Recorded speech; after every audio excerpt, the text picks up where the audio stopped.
Hello and welcome to the news at 10 on NTA News 24. We are live in Abuja. I am Dennis Adegunloye. Thanks for joining us. Let's begin with the headlines. Vice President Kashim Shettima assures Nigerians of government's commitment to building an environment where merit is rewarded.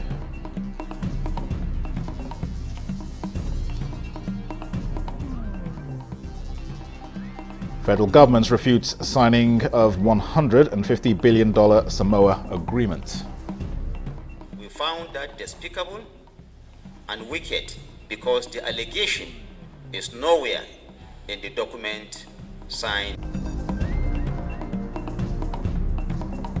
And PDP says its candidate in the Edo State governorship election, Nasue Udalo, remains validly in the race as party resolves to appeal court ruling. That shouldn't deter us. We'll put more commitment.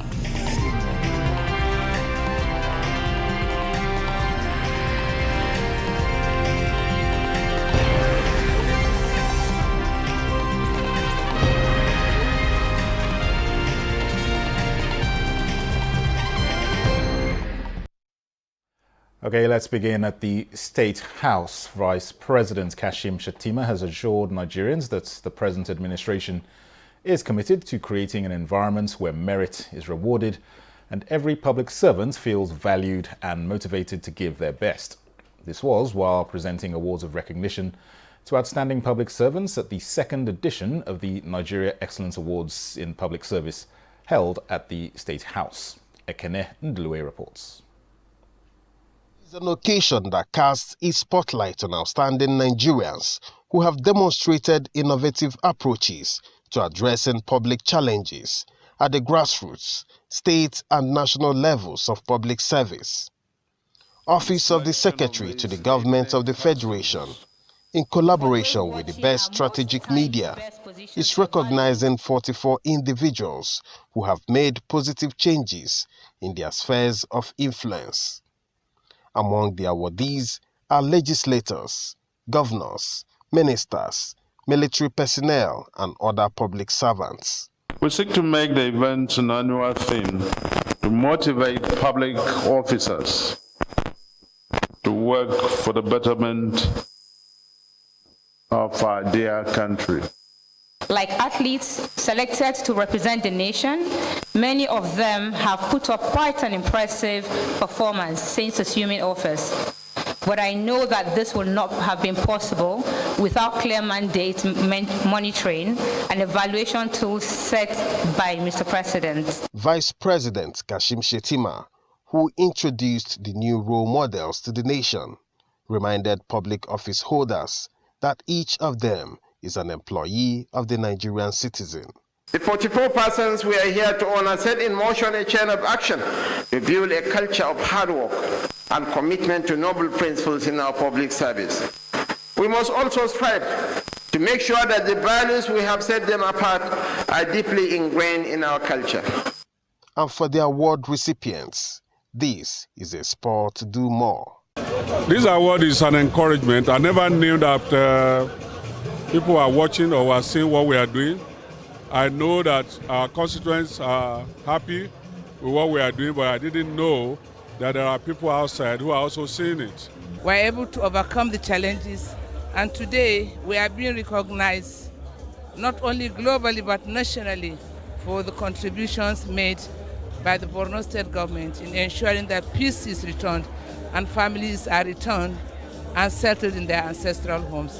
Organizers are hopeful that the recognition will inspire the bulk of Nigeria's workforce and create a ripple effect of positive change throughout the society. In Abuja, Ekene Ndlue, NTA News. The federal government has denied signing a $150 billion Samoa agreement. At a joint press briefing in Abuja, Minister of Information and National Orientation, that of Budget and Economic Planning, described trending reports on the Samoa agreement as baseless and reckless, and restated government's commitment towards friendly policies to promote peace in the country. Salihu Guanara reports. Reports on the Samoa Agreement by a section of the media have generated debates and different interpretations across ethnic, political and religious divide. Here, the government spokesperson, Mohammed Idris, and the Minister of Budget and Economic Planning, Abubakar Atiku Bagudu, give clarity to the misinterpretation of the Samoa Agreement they described as a vital legal document only to promote investment opportunities and bilateral relationship. President Asiwaju Bola Ahmed Tinubu is unapologetic in his respect for Nigeria's constitution and sovereignty. He respects Nigeria's diversity with Muslims and Christians. He appreciates Nigerian sensitivities. He will never approve or support or engage in anything that can be damaging or that can be seen to be insensitive to our religious or other sensitivities. And the people behind it could descend to the reckless level of attempting to set the country on fire by falsely accusing the government of signing a deal to promote LGBTQ. We found that despicable and wicked because the allegation is nowhere in the document signed on behalf of the federal government. They said the Samoa Agreement, with 103 foundational articles and 79 articles in African regional protocols, lacks the capacity to temper with the cultural and religious norms of the country. We call on our ulamas, and we are already engaging them, and all religious leaders from both the Muslims and the Christian faith to show understanding at this very difficult time. We will continue to engage them. We will continue to put out the truth there. We will continue to give them. That is why we came, not just with the document that Nigeria signed, but the entire document relating to the whole issue of the Samoa, the so-called Samoa Agreement, the post-Cotonou Agreement. There is nothing, we have examined it. The Attorney General of the Federation has examined it, like the Honorable Minister of Budget has said, and there is nothing that is seen there that is of concern. The document was presented to the media for public scrutiny. In Abuja, Saliu Gwanara, NTA News. Today, Sunday, 7th of July, is the first day of Muharram, the first month in the new Islamic year 1446 after Hijrah. Sultan of Sokoto, Muhammad Sa'ad Abubakar, felicitates with Nigerian Muslims on the new year and urges them to continue to pray for peace, progress and development of the country. And as Muslims worldwide celebrate the new Islamic year 1446 after Hijrah, Deputy Senate President Barau Jibrin congratulates fellow Muslims and other Nigerians on the day, the first day marking the beginning of the Islamic New Year. Senator Barau urges Nigerians to imbibe the lessons of compassion, peace and support for one another, and as well reflect the importance of historical significance of the Hijrah and overall follow up the teachings of the Holy Prophet Muhammad. He reiterates the commitments of the National Assembly to providing necessary legislation to address situations and urges citizens to continue to support President Bola Tinubu, assuring them that the policies being formulated by the President will address the challenges facing the country. Well, joining us live from Mecca to speak on the Islamic New Year is Imam Fuad Adeyemi, National Chief Imam, Al-Habibiyya Islamic Society. You're welcome to the News at 10. Thank you so much. Welcome, sir. And happy new Islamic calendar to the Muslim brothers and sisters over there. And wish you the same, sir. How does the Islamic New Year resonate with the principles of Islam, and what significance does it hold for Muslims worldwide? Well, thank you so much. You know, to us in Islam, everything we do is a commandment we get from Almighty Allah. Hijrah is actually one of the most significant aspects on the history and evolution of Islam. You remember the Prophet Muhammad and the followers who were being attacked when they were in Mecca. You know, the Prophet ﷺ started his preaching in 610 AD. And between 610 and 622 AD, there was a serious persecution of the Muslims, that they were being killed, they were being discriminated against. So he had to leave Mecca to Medina in 622 AD. And his movement from Mecca to Medina in 622 AD comes on the first day of Islamic calendar called Muharram, between Muharram 1, and that was the commencement of what is now referred to as the Islamic calendar.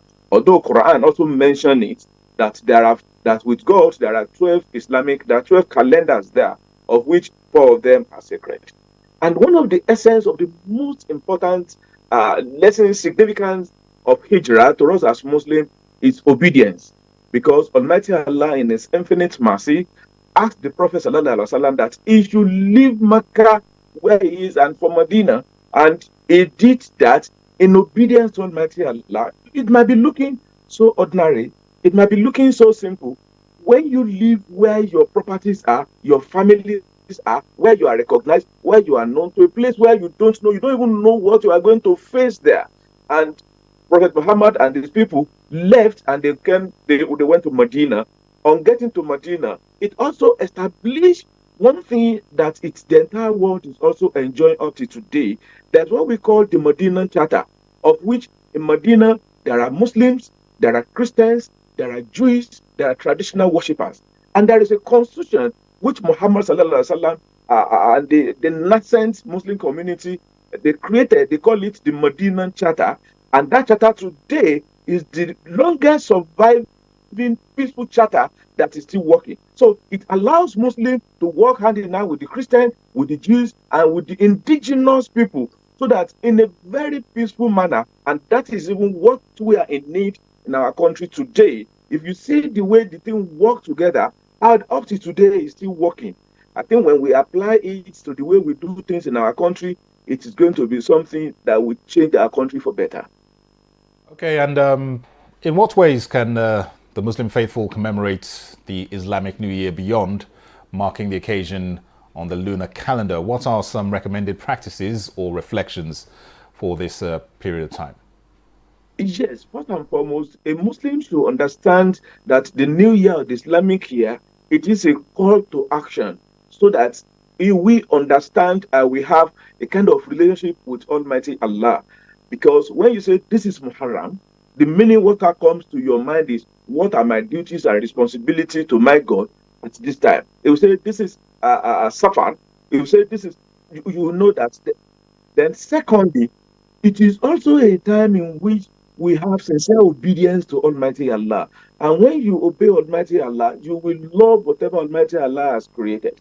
And thirdly, this time it is to serve as a sober reflection for us. You go to the mosque, you tell Allah, this is what we want. The entire world is challenged now. Do not forget that the essence of Hijrah, it is from negative to positivism, and from a place where you do not have opportunity of greatness and prosperity, that you now move to a place where you have the opportunity of growth and progress. It is an opportunity that remove you from where you have tightening of life to a place where your life is a bit wider and you're able to do things. With the new Islamic calendar, to us, the Muslim, it is a time that we should involve everybody in the way in which we do things. We should remember everybody that Allah is our creator. And if He had wished, He would have made all of us to be one thing, either one religion, either one country, either one nation, or one sex. Allah said, no, that is not the way He wanted to do it. He has done it in such a way that we are different in everything. And that difference, we should see it as the power of Almighty Allah. All right, Imam Fuad Adeyemi, Chief Imam of the Islamic Society, many thanks for coming in to talk to us, and wish you a happy new Islamic year. Thank you. Thank you so much. All right, this is the news at 10 on NTA News 24. More reports in a moment. Stay with us. You educate a girl child, by extension, you are educating the world. If that man was actually given 10, 15 years, I don't think he will be coming back again to come rape the same child again. If you choose a criminal as your role model, there is every possibility that you will find yourself in jail. 30 Minutes is a current affairs program that offers our viewers in-depth analyses on national and international issues through expository interviews and investigative reportage. Watch 30 Minutes on NTA News 24 Thursday 6:30 p.m. with repeat episodes Fridays and Saturdays 6:30 a.m. Welcome to 30 Minutes on NTA News 24. The clock is ticking. You're welcome back. Now, in recent years, experiences of flooding across states of the Federation and the FCT have left many with bitter lessons, with relics still glaring. But have the people learnt their lessons, especially with experts' mitigation and safety advice? Ablaya Gia's report takes us through the FCT experience of the Trademore Estate and other areas with perennial flooding. It is the rainy season and the rains are getting more frequent and intense. Experts' predictions and precautionary measures are handy for the safety of lives and property at this time. Once there is a heavy downpour, there will be flooding, especially in areas where we have human activities that are obstructing the free flow of water. People build on waterways. People dump refuse indiscriminately. People build without making adequate provision for the free flow of water. And when we advise them, we go out on sensitization. We tell them not to build on waterways. We tell them the repercussions. The Federal Capital Territory, like some other parts of the country, is of course having its own share of flash floods. This development has come with its attendant challenges of damage to lives and property. In view of the recalcitrant nature of the citizenry and the attitude of just not wanting to do the right thing, we get repeated occurrence of this development and again. So it's just a circle in itself. But the authority is not deterred to continue to ensure that it implements the Abuja Master Plan and maintain the sanctity of the plan to ensure that the plan and its vision for an aesthetically pleasing city for people to live, work and recreate is restored. In this case, the Trademore Estate and other communities like Galadimawa and other adjoining areas recently experienced surge. Town planning professionals and emergency responders say such experience is not unconnected with lack of adherence to environmental and building regulations. With authorities still emphasizing prevention and proactive mitigation, the latest safety warnings are coming from the federal government, where it alerts 18 states and the FCT for probable flooding. In Abuja, Abdullah Hajia, NTA News. The Kogi State Government, in collaboration with the Agro-Climatic Resilience in Semi-Arid Landscape Project, has commenced compensating individuals impacted by the Gully Erosion Site project in Omigbo Kabba, Bunu local government area. Jonathan Omajali reports that this initiative is part of the state government's efforts to combat the challenges affecting the state. For over 15 years, the Omigbo community in Kababunu local government area has suffered significant devastation from gully erosion.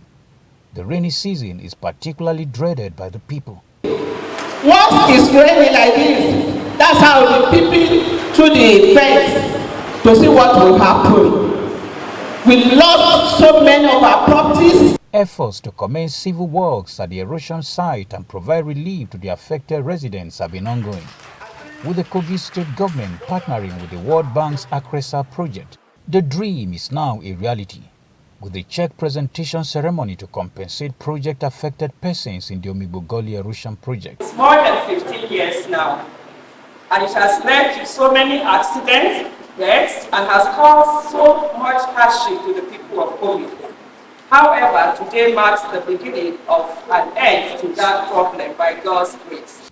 The historic event held in Kaba marked a significant milestone, with the government of Kogi State demonstrating its commitment to alleviating the plight of the people while addressing ecological challenges in the state. His Excellency has again portable consultant to assess economical issues in the 21 local government of Kogi State to provide lasting solutions to the menace of erosion and flooding. There are so many places that things like this are being done and the project affected persons are not even being compensated. But the governor of the state have graciously directed that before you leave your property, you will be adequately compensated. But the most astonishing thing was the prompt payment of 600 million naira by the state government as counterpart. Attention now shifts to the Tahigoli site in Okene and the Olubo Ojogoli site in Nankpa local government area. Jonathan Omajali, NTA News. Some party politics now. The People's Democratic Party says that its candidate in the September 21st Edo State governorship election, Asue Ighodalo, remains validly in the race as the party resolved to appeal the ruling by the Federal High Court nullifying the primary election.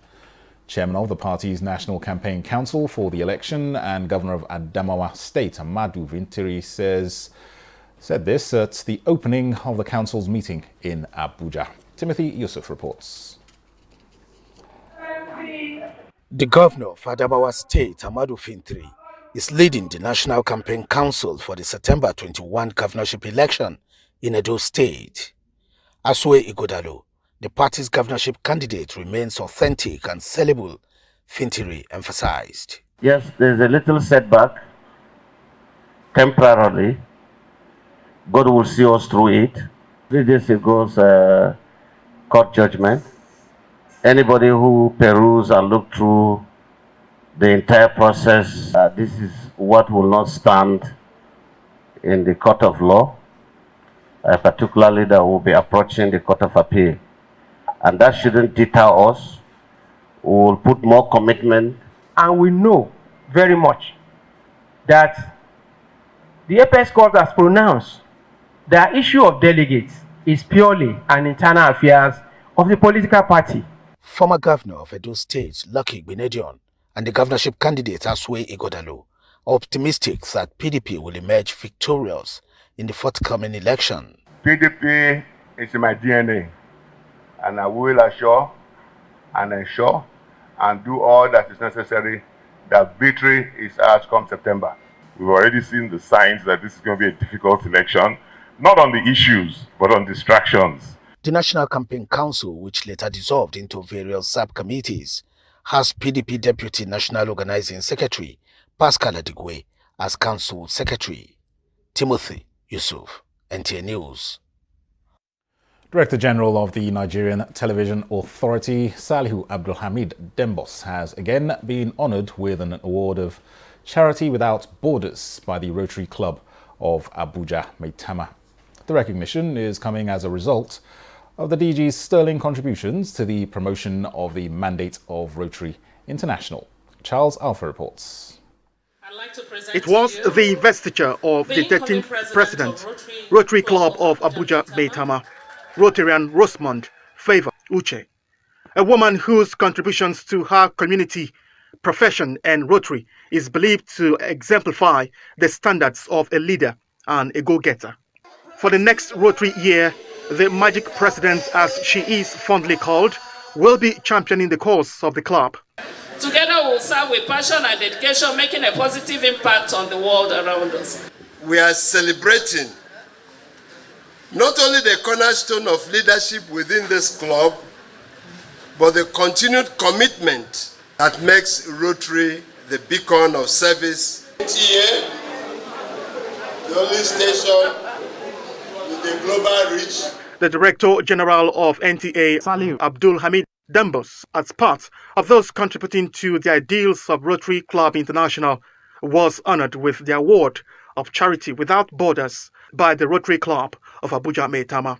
The Executive Director Special Duties, Adamu Sambo, received the award on his behalf. The DG of NTA, Comrade Saliu Abdulhamid Dembos, is a man of character, is a man of honor, is a man of integrity, who is passionate about service to the Nigerian nation and humanity. So with this award now, as a family member of Rotary, they will find him very responsive, very responsible, and dependable ally in propagating the ideals of Rotary International. The objective of the Rotary Club of Abuja Maitama is to encourage and foster the ideal of service as a basis of worthy enterprise. Charles Alpha, NTA News. And that concludes the news at 10 on NTA News 24. Thanks for watching. I am Dennis Adigunloye.